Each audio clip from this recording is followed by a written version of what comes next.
Sudah bisa berkoneksi dengan saya, Bu Mevi? Masih ke Bu mute, Mevi. Bu Mevi. Masih di mute. Coba di unmute dulu. Nah, ya silakan. Belum kedengeran? Mungkin earphone-nya mungkin yang ada gangguan. Oh iya, Earphone-nya sudah. Coba, Bu Mevi belum terkoneksi ya suaranya ya? kalau dari statusnya sih sudah, cuma mungkin ada problem di earphone kali. Earphone-nya. Teman-teman yang lain boleh di mute dulu ya. Iya. Ibu Mevi, coba lagi Bu Mevi. Atau reconnect? Belum kedengeran.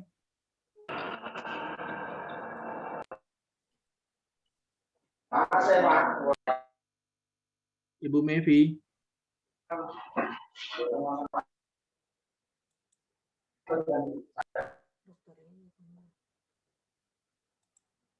Belum kedengeran. Oke, coba sambil ya sepertinya Ibu Mevi-nya mungkin sepertinya live dulu nih Pak Edimak. Oke. Kalau ya dari Rumah Sakit Mayapada perwakilannya siapa lagi? Ada Dr. Febriani Febriani ya. sama Dr. Irandi ya, yang sudah hadir bersama kita juga sebenarnya. Oke, Dr. Irandi sudah ya. Sudah di ini juga ya, di co-host juga agar bisa sharing. Sudah. Sudah ya. Sudah Bisa tadi. di ini enggak di apa namanya? Spotlight Spotlight ya. bisa. Ini Dr. Febriani sudah Dr. hadir Mevi juga juga. sudah hadir lagi. Coba tes lagi Bu Mevi. Belum kedengeran juga.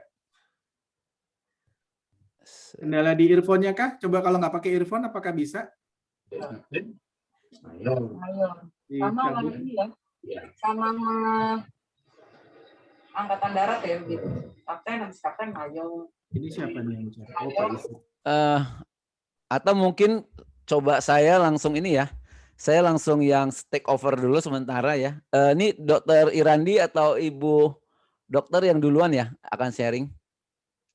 Kalau Dr. Irandi coba, apakah suaranya bisa muncul? Cek 1, 2. Oke, baik. Bagus, bagus ya. Pak. Dr. Febriani. Tes 1, 2. Oke. Baik, terima kasih. Jadi ini Dr. Irandi atau Ibu Dr. Febri dulu yang akan bicara di sini, nggak apa-apa. Biar langsung kita start aja, is okay. Bu Mevi-nya belum bisa terkoneksi nih. Iya, kalau dari statusnya sih sudah connection audionya ya. Iya. Oke. Teman-teman sambil menunggu ya. Masih ada di teknis.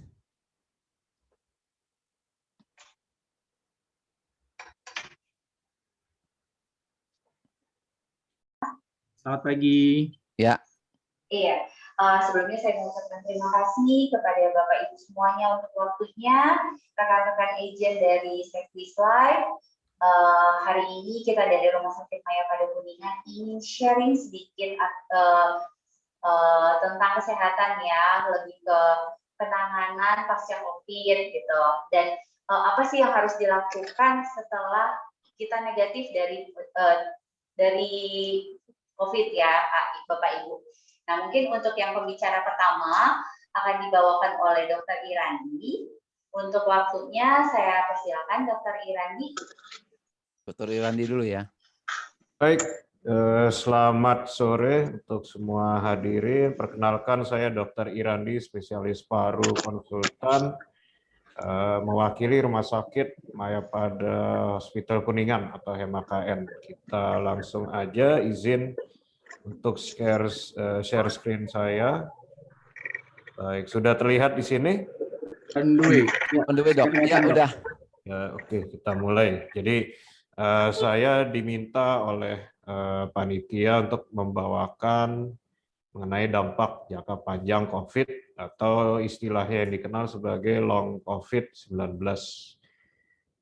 Ini sedikit perkenalan saya. Saat ini selain di Rumah Sakit Mayapada Hospital Kuningan, saya juga sebagai Ketua Paru di Rumah Sakit Universitas Indonesia sekaligus Ketua Satgas COVID di tempat yang sama. Kemudian juga saya juga staf pengajar di FKUI, saya lulus di FKUI, untuk S3 saya dari Hiroshima University, dan saya mengikuti beberapa organisasi profesional yang nasional seperti IDI, kemudian Perhimpunan Dokter Paru Indonesia PDPI, dan dari luar seperti ATS, IRS, dan APSR. Oke.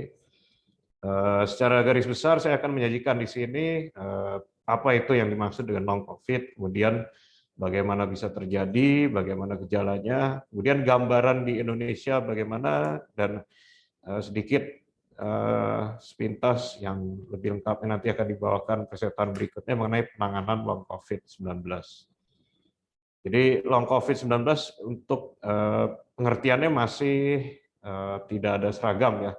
Sebagai contoh dari WHO, ini saya adopsi secara kasar bahwa penderita COVID-19 dengan gejala yang menetap setelah 2-6 minggu atau bahkan hingga bulanan, dihitung sejak pertama kali muncul, baik itu gejala ringan ataupun berat, dan berdasarkan penilaian klinis dinyatakan tidak menular.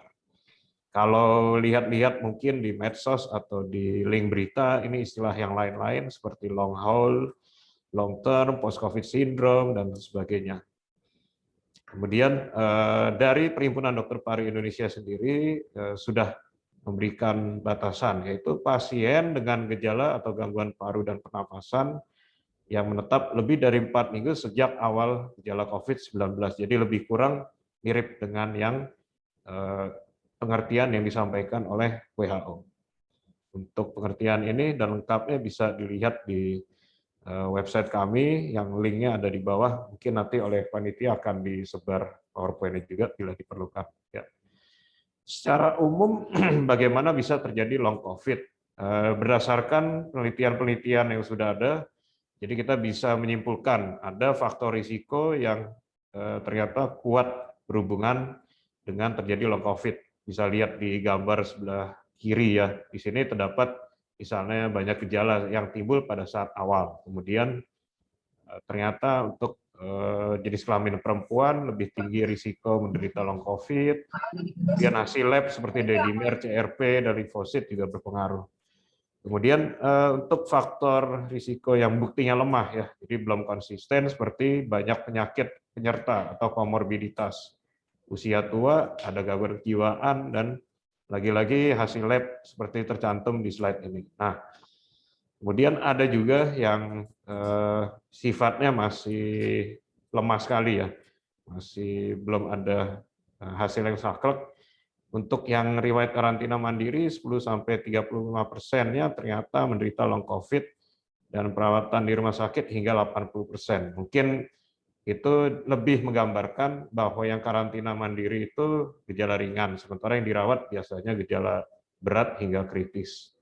Yang ujung-ujungnya sebenarnya akibat keadaan-keadaan faktor risiko ini terjadi gangguan fungsi imunitas seluler dan humoral. Intinya daya tahan tubuhnya berantakan.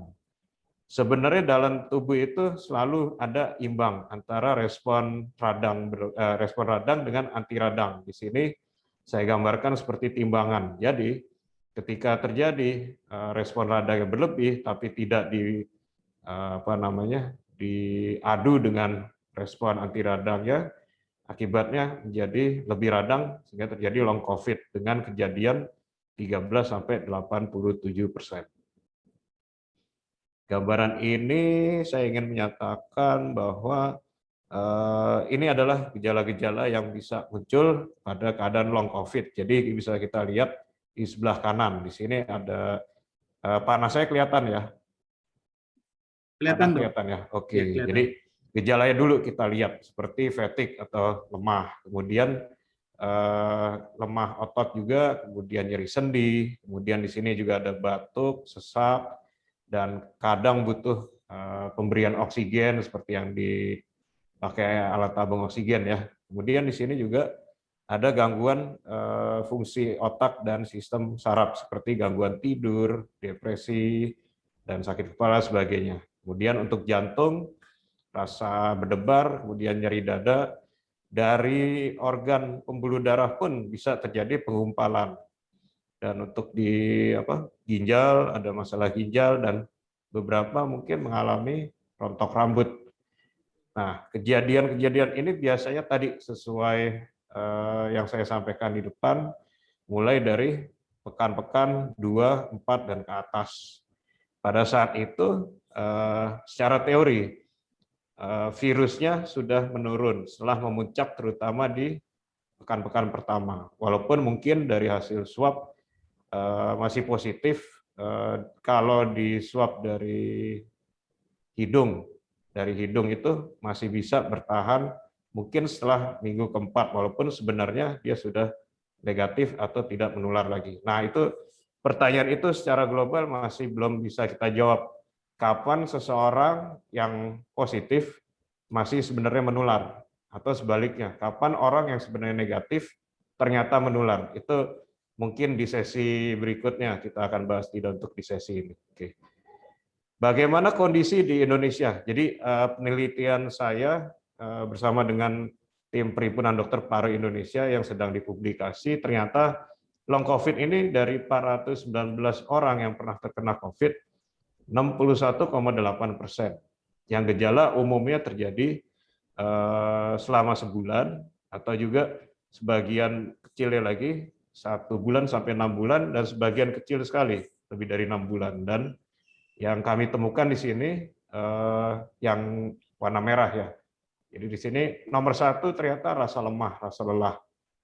Kemudian batuk, kemudian juga nyeri otot, sesak, sakit kepala, nyeri sendi, gangguan tidur, dan sebagainya.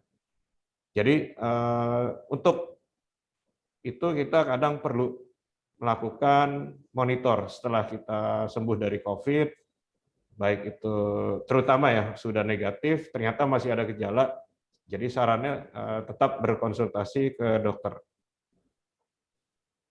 Kalau untuk penanganannya secara garis besar, jadi yang perlu kita nilai terutama adalah fungsi dari paru dan jantung. Kemudian juga bagaimana kondisi neuropsikiatri atau kejiwaan dan sistem sarafnya. Sebab di sini kita juga lihat ada depresi, kemudian ada gangguan tidur, bahkan ada gangguan kognitif atau kemampuan berpikir yang biasanya bisa dilakukan di klinik-klinik tertentu. Nah, di sini juga tanda-tandanya seperti apa? Seperti dilihat di sebelah kiri ya. Untuk tahu sebenarnya kita itu perlu bantuan atau tidak, seperti ada gangguan bernafas. Kemudian kalau pakai saturasi oksigen, di sini dibilang di bawah 96%, tetapi mungkin kondisi ini masih normal. Mungkin ada nanti ke depannya kita temukan lagi bukti-bukti terbaru apakah bisa lebih kurang dari 96% atau tidak. Kemudian ada nyeri dada, kemudian ada suka kebingungan ya, confusion, atau juga ada tanda-tanda kelemahan di tubuh. Vokal di sini bukan V, vokal ya, bukan suara berkurang, tapi kelemahan-kelemahan di tubuh. Kemudian tanda-tanda yang lebih dalam lagi seperti sesaknya itu ternyata ada sumbatan dari saluran darah ke paru yang disebut emboli paru. Kemudian juga kami temukan juga beberapa pasien ada nyeri radang dari jantung, miokarditis. Kemudian juga mungkin adakah gangguan-gangguan dari sistem saraf yang lebih mendalam lagi. Nah, untuk secara umum bisa melalui penanganan obat maupun pasiennya sendiri, apakah sudah melakukan pola hidup bersih dan sehat seperti jaga makanan, tidur cukup, berhenti rokok, kemudian tidak minum alkohol, dan juga membatasi kafein dan sebagainya. Nah, untuk itu tetap dalam keadaan apapun, sebelum COVID maupun setelah COVID, kalau di kita mungkin 5M ya, saya adopsi ini dari WHO, tetap jaga jarak, cuci tangan, kemudian apabila batuk dan bersin menggunakan sikut, tidak dengan telapak tangan, memakai masker, dan tidak lupa untuk membuka jendela supaya sirkulasi udara bisa berjalan dan bisa terhindar tidak hanya dari virus COVID, tapi juga kuman-kuman dan materi lain yang berbahaya di udara. Baik, untuk penanganan untuk mengenai penanganan dampak dari long COVID ini akan disampaikan sejawat saya setelah presentasi berikutnya. Baik, terima kasih dari saya, semoga dapat dipahami. Selamat sore. Thank you, dokter. Terima kasih banyak Dokter Irandi. Mungkin dari Bapak Ibu nih udah mau ada pertanyaan, tapi ditahan dulu ya Bapak Ibu, kita lanjut dulu ke presentasi dari Dokter Febriani. Dokter Febriani, dipersilakan untuk waktunya.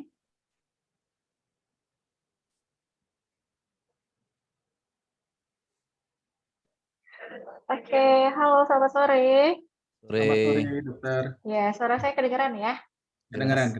Iya, oke. Saya akan melanjutkan presentasi dari Dokter Irandi untuk penanganan dari sisi rehabilitasi medis ya.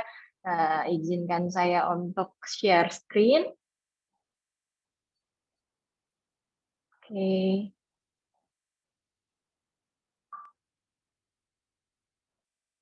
Oke, bentar ya. Oke, apakah screen saya sudah kelihatan? Ya, sudah Ya, kelihatan, sudah, dokter. Oke, baik.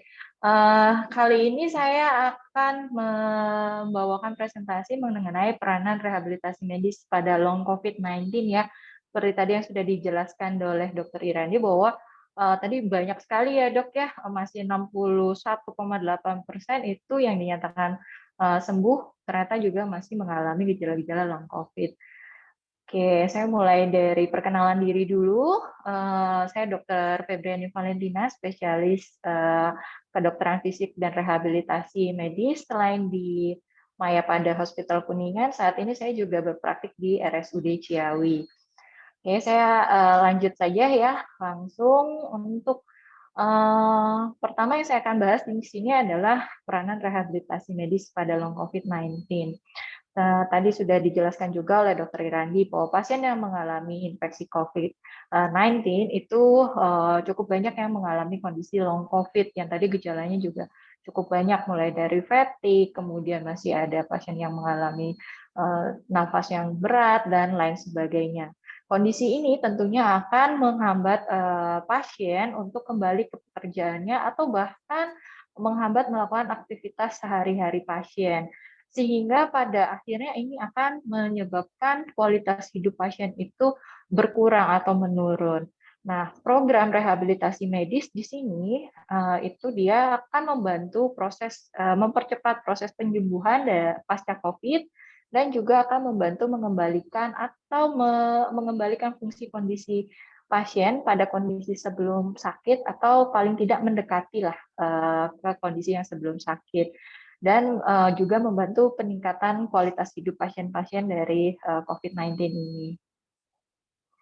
Untuk proses rehabilitasi medis sendiri pada pasien long COVID, itu kita akan melakukan penilaian awal. Karena tadi gejala dari satu pasien dengan pasien yang lainnya itu bisa berbeda-beda. Pertama kita akan menentukan masalah utama pada pasien dan kita akan menilai dulu modal yang masih ada pada pasien. Setelah itu baru kita menentukan goal atau target yang akan kita capai dari program ini. Apakah itu bisa saja itu kembali ke pekerjaan pasien, return to work, atau return to activity. Setelah kita menentukan, kita deal dengan pasien untuk men-setting target ini, selanjutnya kita akan mulai menyusun program rehabilitasi medis yang tujuannya adalah untuk mencapai target tersebut. Setelah terakhir, kita akan melakukan evaluasi program. Apakah target yang telah kita tentukan tersebut itu sudah tercapai, atau kita perlu adjustment, atau apakah program sudah selesai pada saat itu. Nah, tadi dari Dr. Irandi tadi sudah menjelaskan juga ya beberapa kondisi atau gejala dari long COVID. Ini saya dapat tabel dari BBC yang dikeluarkan di Agostino Gemelli University. Saya tadi sebelumnya saya belum dapat yang dari Indonesia karena mungkin juga tadi penelitiannya baru ya. Kalau dari sini itu dikatakan gejala yang paling sering itu adalah fatigue, di mana biasanya beberapa pasien kita itu seringkali menyebutkan, dok kok sekarang saya jadi lebih sering cepat lelah ya dok, tidak seperti dulu lagi sebelum kena COVID. Jadi dulu saya bisa naik turun tangga 3 lantai tanpa stop, tanpa kelelahan. Sekarang kok cuma naik 1 tangga udah ngap. Lalu gejala berikutnya yang sering terjadi di sini adalah shortness of breath atau nafasnya terasa berat. Pasien seringkali mengeluhkan, nggak ada sesek dok, cuma rasanya kalau tarik nafas tuh kayak ada yang berat gitu di dadanya. Lalu keluhan yang sering berikutnya itu adalah nyeri sendi.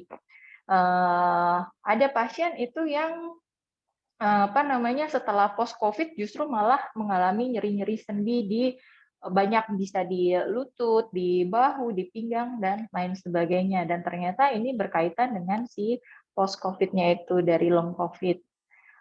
Nah, program rehabilitasi untuk long COVID ini sebenarnya apa saja sih? Jadi umumnya sebenarnya program ini kita susun berdasarkan dari gejala pasien yang biasa kita sesuaikan dengan kondisinya pasien. Karena tadi gejala yang paling sering itu adalah fatigue atau kelelahan. Itu latihan yang sering kali kita berikan pada pasien itu adalah latihan pernafasan, kemudian latihan aerobik. Jika memang pasien tadi mengalami juga nyeri sendi, kita juga berikan manajemen nyeri. Latihan pernafasan apa yang biasa kita sering berikan pada pasien? Di sini ada beberapa latihan pernafasan yang biasanya kita berikan pada pasien long COVID ya. Ini pasien sudah kondisinya dalam kondisi stabil. Itu latihannya meliputi penguatan otot-otot atau penguatan otot-otot pernafasan dan koordinasi pernafasan dengan breathing control. Jika kita lihat di gambar itu pasien kita minta untuk tarik nafas lewat hidung. Itu dengan hitungan 1, 2, kemudian kita minta pasien untuk mengeluarkannya lewat mulut dengan hitungan lebih panjang, 1, 2, 3, 4. Bisa juga dikombinasikan dengan pursed lip breathing. Tadi kita minta pasien untuk tarik nafas lewat hidung, kemudian kita minta pasien untuk mengeluarkan lewat mulut, tapi dengan posisi mulutnya itu seperti mencucu atau seperti kayak meniup. Dan ada latihan deep breathing atau diaphragma breathing, di mana kita minta pasien untuk melakukan latihan pernafasan, meletakkan tangannya di atas perut, kemudian minta pasien untuk merasakan ketika pasien tarik nafas, itu perutnya mengembang. Dan begitu juga sebaliknya ketika pasien buang nafas, perutnya rata. Tujuannya di sini adalah untuk melatih penguatan otot-otot pernafasan. Lalu selain itu kita juga bisa melatih kekuatan otot pernafasan dengan menggunakan alat, yaitu incentive spirometry seperti gambar di bawah yang bapak-bapak pakai baju hijau. Kemudian juga ada alat menggunakan IMT atau inspirasi muscle training. Jadi di sini alatnya yang seperti di pojok kanan bawah. Alat ini digunakan untuk melatih kekuatan otot-otot pernafasan dengan memberikan feedback angka kepada pasien. Jadi ada target yang terukur. Sedangkan latihan yang lainnya itu sebenarnya latihan yang sederhana yang bisa dilakukan pada pasien di rumah. Juga kita sering memberikan program pada pasien itu latihan bernyanyi atau singing, karena ini bernyanyi ini ternyata terbukti dapat membantu penguatan otot-otot pernafasan sekaligus koordinasi. Selain itu, singing ini juga bisa membantu pasien merilis stres. Jadi ini sangat kita anjurkan pada pasien-pasien yang memang punya hobi untuk bernyanyi. Latihan lainnya itu adalah latihan pengembangan rongga dada. Jadi kita karena pasien juga banyak bed rest pada saat isolasi ataupun misalnya pada saat perawatan di rumah sakit, seringkali pasien itu merasa banyak bagian rongga dadanya yang kaku. Nah, kemudian jika memang pasien ada keluhan seperti batuk-batuk, kita juga bisa berikan program pada pasien itu active cycle breathing technique, di mana kita ajarkan pasien untuk melakukan batuk secara efektif. Selanjutnya, selain dari latihan penguatan, kita juga berikan latihan aerobik. Tujuannya di sini adalah untuk meningkatkan kebugaran jantung paru dari pasien. Jenis-jenis latihan yang biasa kita berikan pada pasien long COVID itu mulai dari latihan aerobik yang sangat-sangat sederhana sekali. Itu mulai dari sit to stand exercise, artinya cuma pasien disuruh dari duduk ke berdiri. Tapi biasanya kita menyarankan pasien menggunakan kursi yang mempunyai armrest pegangan tangan, sehingga ini terutama untuk pasien-pasien yang punya gangguan keseimbangan atau orang tua, biasanya kita sarankan untuk menggunakan kursi yang ada pegangannya. Latihan yang paling mudah juga bisa dilakukan di rumah adalah latihan stepping. Jadi latihan bisa menggunakan dinglik atau satu anak tangga. Caranya sangat mudah, tinggal pasien turun naik kemudian turun lagi. Lalu walking exercise dan static cycling. Ini jenis-jenis latihan aerobik yang bisa dilakukan oleh pasien juga di rumah. Latihan-latihan ini dianjurkan diberikan selama 30 hingga 60 menit atau sesuai dari toleransi pasien. Artinya misalnya pasien cuma bisa melakukan secara 10 menit, ini boleh dipecah-pecah jadi 3 kali 10 menit. Dengan frekuensinya itu dilakukan 3 hingga 5 kali per minggu. Untuk menentukan intensitas latihannya inilah diperlukan penilaian awal. Makanya tadi di program, di prosesnya, di awal kita lakukan penilaian. Tujuannya apa? Tujuannya supaya kita bisa menentukan intensitas latihan yang tepat, supaya mencegah agar tidak terjadi latihan yang berlebih pada pasien post-COVID. Karena kalau misalnya dilakukan secara berlebih, ini nanti malah akan menimbulkan gejala yang lain, seperti contohnya sesak nafas, atau seperti serangan jantung, dan lain-lainnya. Kemudian, jika memang pasien ada masalah dengan nyeri, kita harus mencari sumber nyeri dan penyebabnya apa. Nah, untuk tata laksana rehabilitasi medis terhadap nyeri sendiri itu sangat luas sekali. Kita bisa memberikan obat-obatan atau memberikan modalitas fisik, seperti contohnya pemanasan, bisa juga dengan ultrasound, kemudian juga ada stimulasi listrik, kemudian masas, dan jika diperlukan kita bisa memberikan intervensi seperti yang lain, seperti misalnya contohnya suntikan atau tindakan lainnya. Oke, kemudian untuk kesimpulan, program rehabilitasi medis yang komprehensif ini dapat membantu pasien kembali atau mendekati kondisi atau fungsi tubuh seperti sebelum sakit. Dan jika tidak diatasi dengan baik, pasien dengan long COVID-19 itu dapat mengalami penurunan kualitas hidup. Oke, sekian dari saya. Terima kasih, Dok. Iya, sama-sama. Saat Thank ini you. kita masuk ke sesi tanya jawab. Saya buka untuk sesi tanya jawab. Untuk 3 penanya pertama dulu ya. Silakan ya teman-teman yang ingin bertanya kepada Dr. Irandi atau Dr. Febri ya. Silakan. Bisa di chat box ya kalau ada.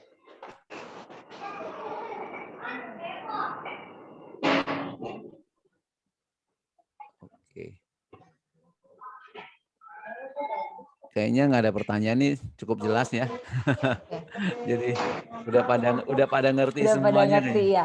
Mungkin penjelasannya, presentasinya cukup Tuh jelas ada ya nih, Bapak Ibu semuanya. baru ada nih. Kalau Oke. sudah vaksin, Oh, ya. apakah bisa tertular dan lebih berat? Ini ada 2 pertanyaan, Bu Mevi. Oke, yang pertama. Saya potong dulu, mohon izin. Untuk vaksin nomor 1 mungkin di luar dari apa namanya, di luar dari pakem kita hari ini ya. Dan memang terus terang untuk informasi vaksin saya sangat terbatas. Jadi kalau bisa pertanyaannya di luar vaksin, ya. Iya. Gitu. Mungkin ini saya bantu untuk pertanyaan berikutnya. Untuk yang sudah pernah terkena COVID, apakah bisa terkena lagi, Dok? Mungkin dari Dr. Irandi bisa bantu jawab, Dok? Baik. Untuk pertanyaan ini ya tentu saja bisa ya, sebab status kita dalam saat ini kan masih wabah. Artinya ibaratnya kita lagi kebanjiran, comberannya belum selesai. Jadi ibaratnya kita udah sempat kena comberan, udah mandi, tapi kita masih berada di area atau situasi yang rawan kita terkena banjirannya atau comberannya, bisa seperti itu. Jadi saya ibaratkan wabah ini sebagai seperti itu, supaya kita tetap aware, karena COVID belum ada obatnya, vaksin juga sifatnya masih belum 100% ya, dan juga kita juga masih berhadapan dengan masyarakat yang mungkin abai ya, tidak pakai masker, tidak cuci tangan, berdesakan seperti itu. Jadi saya pikir tetap harus hati-hati, dan yang sudah kena masih bisa kena lagi. Gitu. Oke, pertanyaannya sudah terjawab? Yang Siti nggak usah. Sudah ya. Nah, ini Dok, mungkin ada pertanyaan lagi Dok. Apa beda COVID-19 dengan long COVID-19? Ya, kalau tadi kita sudah simak dari yang saya sampaikan ya, jadi untuk yang long COVID ini tadi secara klinis sudah negatif dan sudah lewat dari masa muncul gejala awalnya, yang artinya jelas beda dengan COVID yang baru terjadi. Jadi kalau untuk COVID sendiri baru kena, baik itu gejala tidak ada sampai kemudian ringan, ada juga yang sedang, ada yang berat, ada yang kritis, dengan hasil PCR-nya positif. Nah, kalau untuk long COVID ini tadi dengan gejala-gejala yang sudah kami sampaikan, dan kemungkinan besar sudah negatif, dan berlangsung sudah lebih dari 2 minggu sejak pertama kali gejala. Seperti itu. Gimana Pak Andri? Cukup jelas ya Pak. Nah, kemudian ada pertanyaan juga ini Dok. Kalau ada pasien dengan CT 14, apakah harus dirawat atau boleh isoman? CT nggak usah. Yang CT value nggak usah. Oke. Untuk pertanyaan CT kita nggak ada batasnya ya Pak Dok ya. Nah, ini dari Ibu Angelika. Dokter, kalau ada klien kena long COVID, sudah membaik setelah perawatan long COVID dan sudah negatif, mungkin ini untuk setelah post COVID ya Bu ya, mungkin bisa dibantu jawab oleh Dokter Febri, mungkin untuk penanganan COVID atau long COVID seperti apa Dok, mungkin untuk perawatan di rumahnya atau perlu rehabilitasi lebih lanjut. Ya, saya coba menjawab ya. Jadi pertanyaannya tadi untuk di penanganan long COVID di rumah ya. Nah, tadi beberapa latihan yang sangat sederhana sudah saya share juga. Itu adalah latihan-latihan untuk yang bisa dilakukan pasien di rumah, seperti latihan breathing tadi, breathing control dan post sleep breathing. Itu bisa dilakukan di rumah kurang lebih 3 kali sehari. Nah, kapan tadi pasiennya perlu penanganan lebih lanjut untuk rehabilitasi medik? Ketika pasien itu tidak sanggup untuk melakukan aktivitasnya yang sebelumnya. Jadi pasien sudah dinyatakan sudah dirawat nih di rumah sakit, kemudian sudah pulang, kemudian pasien sudah perbaikan lah, sudah siap untuk melakukan aktivitasnya, back to activity, return activity-nya dia yang sebelumnya, tapi pasien merasa tidak mampu. Misalnya tadi dengan keluhan seperti kok saya jadi gampang lelah, kemudian contoh yang paling real ya, saya berikan contoh misalnya ada pasien yang tadinya bekerja sebagai guru, kemudian setelah dia kena COVID, lalu sudah sembuh, pasien ingin kembali lagi ke aktivitasnya sebelumnya, untuk mengajar online seperti ini aja, pasien ngerasa fatigue, lelah, cepat capek, dia nggak sanggup. Nah, pada saat itulah menurut saya itu boleh pasiennya datang lagi kembali ke rumah sakit ataupun mencari pertolongan, kita berikan program rehabilitasi medik supaya pasien bisa return to activity atau return to work dengan segera. Ya, terima kasih Dok. Nah, mungkin ini ada pertanyaan yang menarik nih dari Ibu Sinta. Apa benar jika penderita COVID yang parah setelah sembuh, paru-parunya tetap ada bekasnya? Boleh dibantu jawab Dokter Irandi? Baik. Konsekuensi dari tadi saya bilang ada kelainan paru ya. Logikanya mungkin akan ada, wah kalau saya kena COVID, berarti paru saya setelahnya akan jadi rusak. Jadi memang kami di lapangan temukan kalau gambaran CT scan ya dari si penderita COVID itu seperti penyakit paru akibat rokok yang sifatnya udah menahun dan sudah tidak bisa diperbaiki lagi. Jadi sekacau itu. Tapi ternyata si COVID ini dengan kondisi seperti itu bisa pulih kembali seperti sedia kala. Untuk patokan waktunya kita belum ada data yang memuaskan, sebab ada yang misalnya ketika di CT scan bisa dibilang parunya sudah putih semua, kemudian pakai ventilator, tetapi kontrol pasien itu 2 bulan, bahkan sebulan kemudian dia sudah bisa jalan sendiri. Ketika di CT scan lagi sudah normal semua. Ada yang seperti itu. Sementara ada juga yang hasil CT scan-nya waktu pertama kali sakit COVID mungkin gambaran putihnya sekitar 30%. Namun setelah kontrol pengobatan di bulan ketiga, bagian itu masih ada walaupun berkurang. Jadi bisa kondisi paru itu akan berubah setelah terkena COVID. Atau gambaran lain, saya selalu tanyakan, dan mungkin juga Dr. Febri setuju ya, kalau ada pasien kontrol COVID, saya tanyakan stamina. Caranya adalah, kalau dulu sebelum COVID, Bapak atau Ibu, anggaplah rasa bugar atau stamina itu 100%. Sekarang sudah bagaimana? Ada yang jawab, saya sudah 80% dok. Begitu. Di beberapa kasus ada yang saya lihat CT scan-nya sudah normal ya. Tetapi dia sendiri mengakunya sekarang berapa persen? Sekitar 60% dok, belum pulih sepenuhnya. Nah itu jadi ada faktor yang secara kita temukan di hasil labnya atau di radiologinya masih ada kendala, ternyata yang dia rasakan mungkin tidak cocok. Nah sebaliknya juga, kalau tadi terkendala ya dari hasil pemeriksaan. Di pemeriksaan lain masih jelas ada sisa-sisanya, tapi ketika saya tanya, stamina bagaimana? Saya bahkan lebih bugar dari sebelum COVID, ada juga. Gitu. Jadi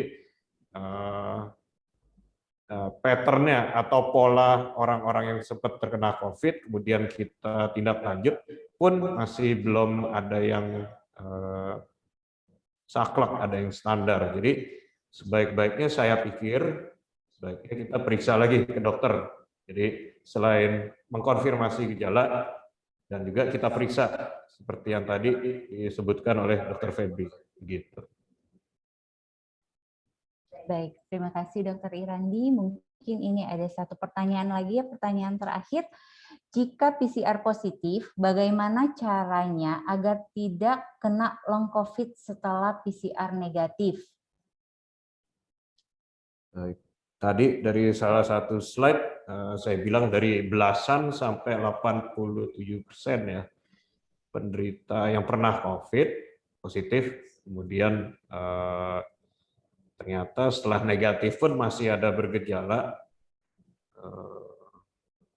Pertanyaan mana tadi ya? Apakah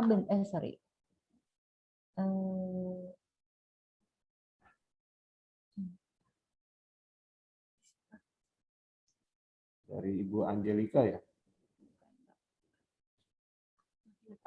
ini dari Ibu Yani. Bu Yani. Udah dijawab dok tadi saya. Oh iya, ya makasih. Udah terjawab ya. Positif, caranya tidak kena long COVID setelah PCR negatif. Nah itu, tadi sudah saya sebutkan faktor risikonya apa saja. Tetapi sekali lagi masih ada bukti-bukti yang lebih kuat, ada yang lebih lemah. Kita polanya belum ketahuan. Jadi paling benar selama dalam rangka kita mencegah COVID, kita ikuti. Nah, kita ikuti anjuran-anjuran seperti 5M, memakai masker dan sebagainya. Ketika kita kena COVID dan positif juga ikuti anjuran dari dokter selama perawatan. Termasuk tetap mencegah untuk penularan dan sebagainya, baik di rumah maupun di rawat inap pun. Saya selalu bilang ke pasien yang rawat inap, jaga kebersihan dan selama perawatan pakai masker. Gitu. Dalam rangka kita mencegah terkena lagi, kemudian kena pun radang lagi dan sebagainya, supaya tidak terjadi long COVID. Bahkan setelah PCR negatif, begitu. Oke, baik. Terima kasih Dokter Irandi. Mudah-mudahan sharing kita di sore hari ini bisa bermanfaat buat Bapak, Ibu, serta kita semua. Mudah-mudahan kita sehat selalu, tetap jaga kesehatan, tetap terapkan 5M. Oke, terima kasih Dokter Irandi dan Dokter Febriana. Salam sehat selalu buat kita semua. Mungkin saya ada sedikit presentasi dari Mayapada Kuningan. Dokter Febriana kalau sama Dokter Irandi kalau mau live boleh. Boleh saya share screen, Pak Edi? Oke, Pak Satrio sudah dibantu? Ya, sudah, already. Oke. Silakan, Bu Mevi. Bu Mevi, sebelum itu boleh nggak Ya. nanti kalau ada teman-teman yang tadi pertanyaan yang belum terjawab itu saya titipin, nanti dibantu saya jawabnya pakai WA aja nggak apa-apa nanti. Boleh Pak. Ya, jadi teman-teman semuanya yang pertanyaan belum terjawab silakan WA ke saya Japri aja nggak apa-apa, nanti saya akan dapatkan jawabannya dari rekan dokter di Mayapada buat teman-teman. Thank you. Ya, oke. Thank you dokter-dokter semuanya. Terima kasih Dokter Irandi sama Dokter Febriana. Oke, saya lanjut ya. Nah, saya Mevi dari Rumah Sakit Mayapada Kuningan. Mayapada Kuningan itu ada di bawah grupnya Rumah Sakit Mayapada yang saat ini udah ada 4 rumah sakit yang beroperasional. Yang pertama ada di Tangerang atau tepatnya ada di Modern Land. Kemudian ada di Lebak Bulus yang kita singkat dengan MHJS. Kemudian ada di BMC di Bogor. Kemudian yang paling bontot ada kita, Mayapada Kuningan, Jakarta Selatan. Nah, kita nggak terbatas hanya di 4 rumah sakit ini aja. Di dalam trimester kedua ini, kita berencana buka untuk Mayapada yang di Surabaya. Itu udah mulai open juga. Kemudian kita ada rencana buka juga di Cakung dan di beberapa daerah yang lain juga. Nah, untuk Mayapada Kuningan sendiri kita ada di Jalan Rasuna Said, Karet Kuningan. Lebih tepatnya itu ada di samping Kedubes Australia yang lama, Pak, Bapak Ibu, yang dulu sempat dibom. Nah, kita punya 2 akses masuk, Pak. Jadi kalau misalnya sekarang sih belum berlaku ya ganjil genap. Tapi apabila memang sudah berlaku ganjil genap, jangan khawatir Bapak Ibu. Bisa lewat dari pintu belakang, dari Rasuna Garden Food Street. Nah, bisa lewat situ. Jadi itu mungkin berpikiran kalau ke Kuningan itu macet. Enggak kok, Pak. Kita punya 2 akses yang lebih dekat dengan nasabah-nasabah ataupun dengan agen-agen semuanya. Kemudian kita punya spesialis-spesialis yang kompeten di bidangnya, saya skip aja ya. Nah, untuk di Mayapada Kuningan sendiri, kita punya 4 Center of Excellence. Yang pertama kita memang untuk Women and Children, kita punya beberapa dokter, dan kita memang punya dokter spesialis yang kompeten di bidangnya, seperti dokter anak spesialis atau konsultan neurologi. Yang itu belum tentu di rumah sakit yang lain itu punya. Ataupun dokter anak konsultan bedah anak. Nah, itu masih jarang ada di Jakarta. Kemudian kita punya juga internal medicine. Kemudian kita punya medical check up yang semuanya terintegrasi. Dalam satu lantai kita udah selesai dengan konsultasi ataupun tindakan-tindakan diagnostik. Kita punya juga sport medicine yang mungkin masih jarang ada di beberapa rumah sakit yang ada di Jakarta. Sport medicine ini kita bisa menangani untuk atlet-atlet ataupun misalnya olahraga, nggak usah atlet ya Bapak Ibu. Misalnya kita mau olahraga yang tepat itu seperti apa sih? Nah mungkin kita hanya sekedar olahraga. Mungkin ada overweight, tapi di olahraga misalnya treadmill. Yang ada bukannya sehat, malah lututnya yang kena. Makanya kita sediakan dokter SPKO, dokter spesialis kesehatan olahraga. Dari situ bisa ditentukan apa olahraga yang cocok atau kan sesuai dengan misalnya kekurusan. Harusnya di olahraga apa yang tepat untuk menaikkan berat badan yang ideal. Seperti itu. Nah ini, Ci, kita nggak bisa ya? Oke, ini ada sedikit video dari Rumah Sakit Maya pada Kuningan.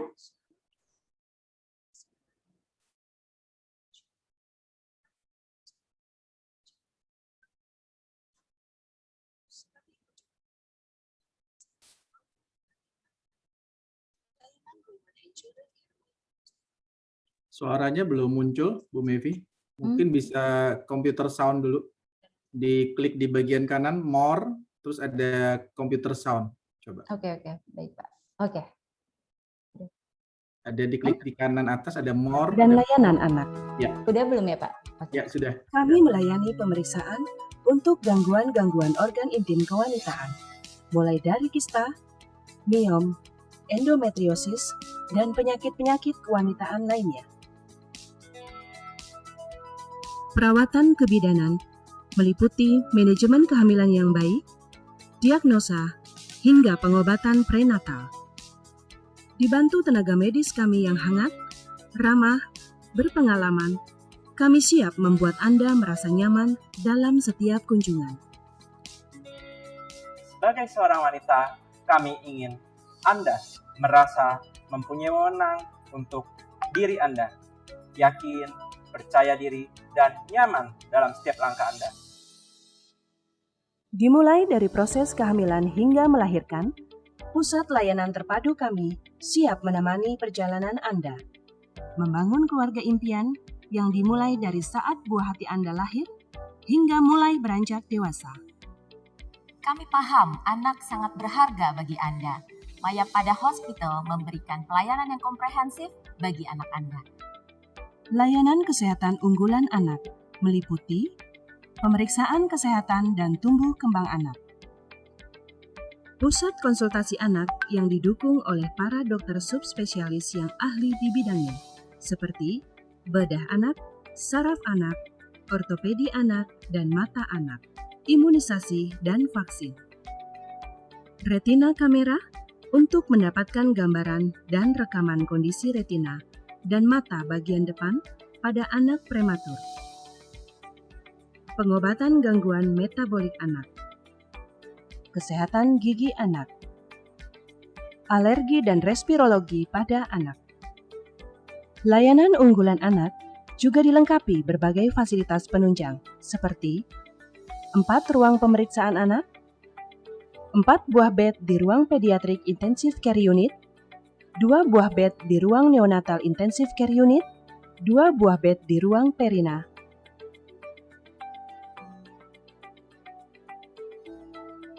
Ruang menyusui. Area bermain anak. Area pemijatan dan spa untuk ibu dan anak.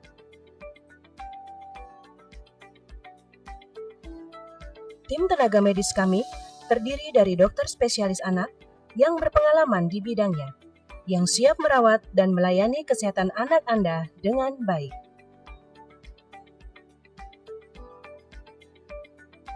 Selangkah lebih sehat bersama Maya pada Hospital. Oke, itu sekilas tentang Center of Excellence kami. Dan untuk di sport medicine juga kita bekerja sama dengan dokter ortopedi, jadi kita bisa melayani untuk arthroskopi surgery. Kemudian ini adalah teknologi dan fasilitas kami, saya skip aja ya. ICU kami semuanya itu one room, one patient. Jadi ini dilengkapi dengan pintu otomatis, jadi untuk meminimalkan kontak dari luar.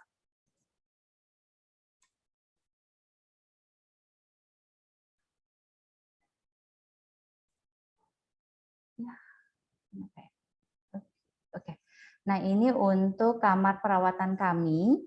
Untuk yang kita punya kamar perawatan Presiden Suite, kemudian suite, ada juga junior suite, kemudian junior untuk yang 3 tadi itu 1 kamar 1 pasien. Nah, untuk yang deluxe kita itu untuk kelas 1 atau lebih umum disebut kelas 1 itu kita 2 bed, dan untuk superior kita 3 bed. Kemudian untuk yang general kita ada 6 bed. Tapi di dalam, walaupun kita 6 bed, kamar mandi kita atau toilet kita ada 2. Jadi nggak berbarengan harus menunggu 6 orang yang ada, seperti itu. Nah, ini adalah hotline kami apabila misalnya dari teman-teman agent butuh keterangan misalnya kamar atau dokter-dokter, bisa menghubungi saya di 0813 899 00960 atau di dengan rekan saya Virgi di 0878 8792 6768. Nah, mungkin di sini juga saya bisa saya informasiin untuk sambil saya nyalain video ya, Pak. Maya Pada Hospital Kuningan adalah bagian dari Maya Pada Healthcare Group yang juga menaungi Maya Pada Hospital Jakarta Selatan, Maya Pada Hospital Tangerang, dan Maya Pada Hospital Bogor. Selamat datang di Maya Pada Hospital Kuningan, Jakarta. Maya Pada Hospital Kuningan berdiri di lahan seluas 16.267 meter persegi, yang terdiri dari 9 lantai dan 80 bed.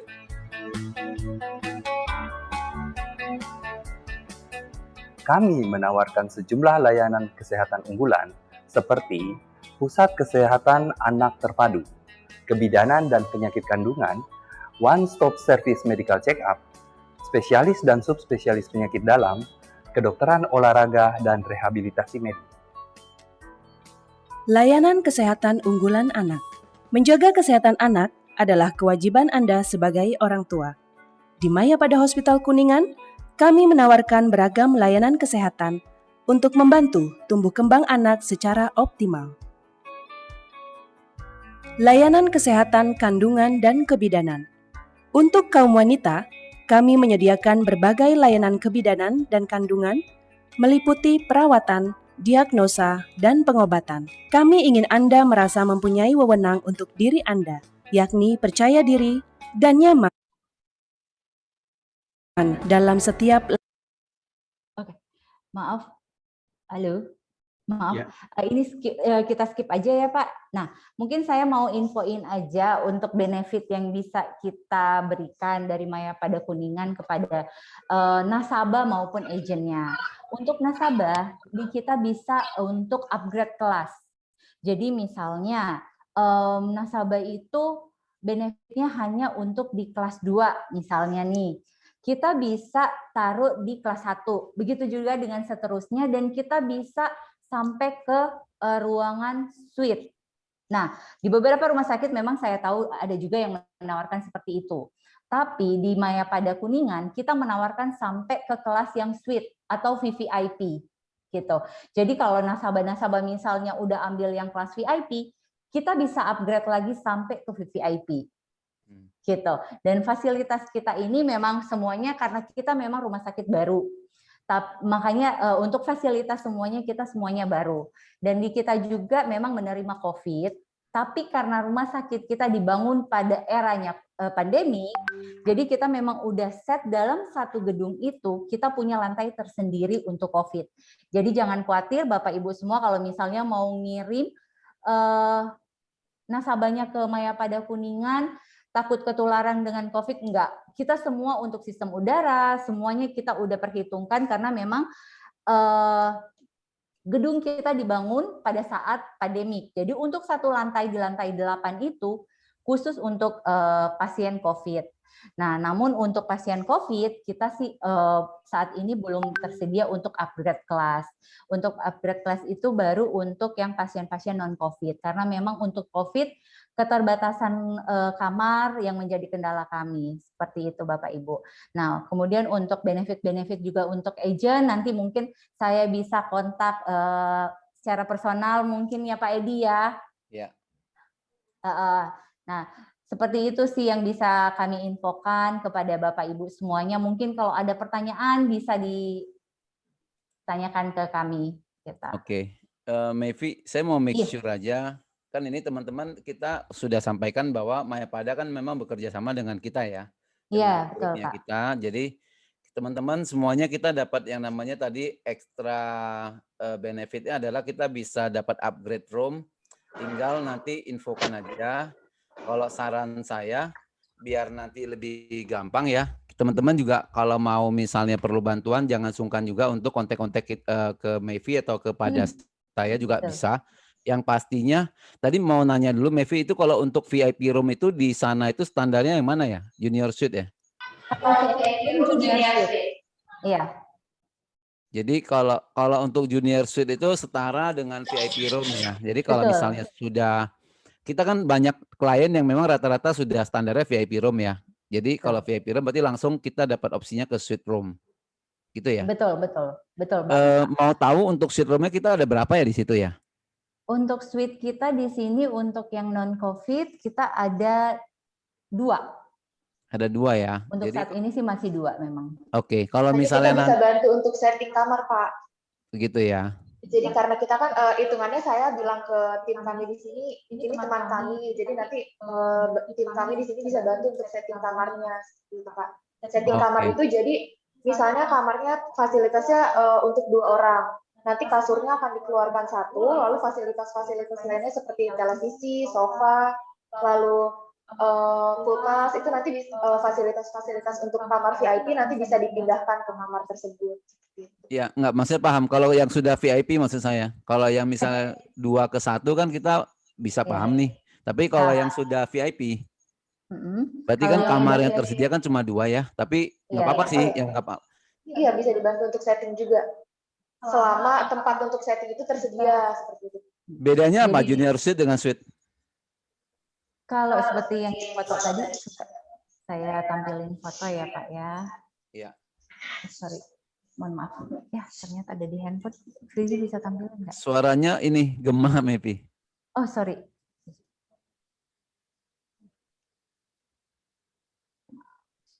Sorry, nanti saya share mungkin ya Pak ya fotonya perbedaannya untuk kamar junior suite sama suite. Ya. Nah, kalau untuk suite, Pak, kita fasilitasnya itu ada 1 bed, 2 TV, kamar mandi. Perbedaannya dengan junior suite itu di TV, Pak. Kalau untuk junior suite itu kita hanya 1 TV. Tapi untuk yang suite, kita ada 2 TV, Pak. Oke. Jadi bedanya hanya di situ ya. Kalau untuk ukuran segala macam sama ya. Kalau ukuran lebih besar untuk yang suite ya Pak, otomatis. Oke. Mau dilihatin nggak gambarnya? Boleh. Tampilin. Saya tampilin ya Pak ya. Oke. Tadi untuk menjawab pertanyaan Angie juga, kalau kita dapat upgrade itu nggak ada tambahan biaya ya Angie? Itu memang kita udah sama. Ya. Jadi kalau misalnya benefit kliennya itu di VIP, tapi kita taruh dia di kamar suite kan, tapi semua untuk bilingan itu tetap mengikuti Junior VIP. suite. Ya. Sebenarnya, ya betul. Iya. Ini adalah untuk kamar kita, Pak. Nah, ini untuk yang kelihatan nggak ya, Pak? Kelihatan. Nah, ini untuk yang paling pojok kanan itu, ini untuk yang suite, kelas suite. Jadi kelas suite itu ada pisah antara ada ruang tamu ya? Iya, betul. Oke. Betul, Pak. Jadi bedanya ada di ruang tamunya ini dengan yang Jadi ada pemisahan antara tempat tidur pasien sama ruang tunggu keluarga ataupun tamu seperti itu. Oke, jelas. Nah, terus sudah diskusi belum dengan Pak Firdaus kalau misalnya kita disamain aja standarnya sama bekas di Silawak, kalau untuk pasien VIP kita boleh nggak sih kita dapat welcome fruit gitu? Oh, bisa. Bisa ya? Bisa, Oke, Kak, bisa. nice. Thank you, Mevi. Terima kasih juga Pak Edi. Ya, jadi teman-teman, saya juga ingin melengkapi informasinya kalau saya sempat ketemu dengan Bu Mevi dan teman-teman dari Mayapada Group juga. Itu kita ada namanya istilahnya hubungan kerjasama lah ya. Jadi nanti kalau teman-teman yang kliennya itu ada masuk di junior suite atau suite room itu nanti ada welcome fruit, nanti di atas tambahkan dengan nama agentnya, gitu ya. Jadi supaya teman-teman juga bisa mendapatkan istilahnya satu service kepada kliennya secara maksimal, teman-teman ya. Thank you ya Mevi ya. Ya, Buat sama-sama Pak supportnya. Edi. Salam buat Pak Firdaus juga. Kasih ya Pak. Iya. Ini ya Pak Edi, sama apa kalau nggak usah daftar gitu. Jadi untuk registrasi ya. Oh, gini. Nah, mungkin biar saya bantu, Bu. Misalnya nih, Ibu ada klien Ibu mau dirawat di kita, mungkin bisa WA ke saya atau ke Virgi. Jadi biar kita bantu untuk cari ikan kamar. Jadi biar si nasabahnya itu datang ke sini takutnya penuh atau dokternya nggak ada, seperti itu loh, Bu. Jadi biar di japri lah istilahnya ke kita. Mungkin bisa ke Virgi, misal Virgi kamar untuk kelas 1 ada enggak, seperti itu. Nanti kita bantu. Jadi biar di pendaftaran pun sudah terinfo, dokter UGD sudah terinfo. Seperti itu, Ibu. Iya. Ya, jadi bisa seperti itu. Kalau ada apa-apa yang belum ngerti nanti Angie bisa nanya juga, Angie nggak apa-apa. Saya udah ngerti, saya bisa jelasin. Untuk booking dokter juga begitu ya. Misalnya mau appointment dengan dokter, kalau misalnya perlu bantuan, nanti kita juga akan minta jadwal dokternya untuk dibagikan kepada teman-teman juga. Jadi boleh, bisa nanti appointment saya di WA. situ. Iya. Oke, teman-teman, cukup jelas ya semuanya. Ada pertanyaan lagi? Kalau untuk yang pertanyaan tadi yang tentang ke dokter itu boleh japri ke saya. Nanti saya akan forward ke Bu Mevi-nya untuk diteruskan ke dokter. Yang pasti tidak ada pertanyaan tentang vaksin ya. Karena memang vaksin. Ya, dokter belum berani menjawab itu karena memang belum fix ya. Jadi itu masih simpang siur. Jadi dokter nggak berani menjawabnya secara bulat gitu loh. Jadi masih tebak-tebak manggis teman-teman. Ya, itu aja. Oke teman-teman semuanya. Jadi acaranya dengan ini kita bisa akhiri. Sekali lagi thank you buat dukungan dari tim Mayapada juga.